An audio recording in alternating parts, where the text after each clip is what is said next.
how to fix error code drowned in Minecraft for Windows 11 and 10. The first things first is just make sure that your Minecraft software is updated to its latest version as possible. If your current Minecraft software needs an updating, just go ahead and visit their website for you to be able to download the add-ons and then the latest version possible.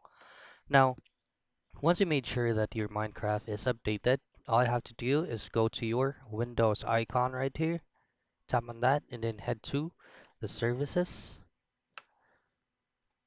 Now you will be redirected to this field right here.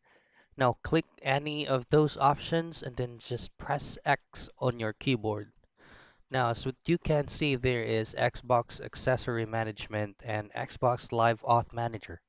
Now double click on the Accessory Management first. Now, as you can see, the service status for this field right here is stop.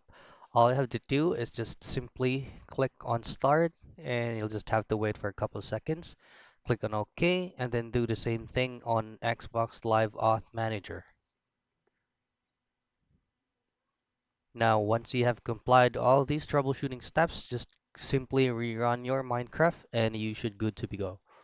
So those are the troubleshooting steps on how you can fix error code drown in Minecraft for Windows 10 and 11.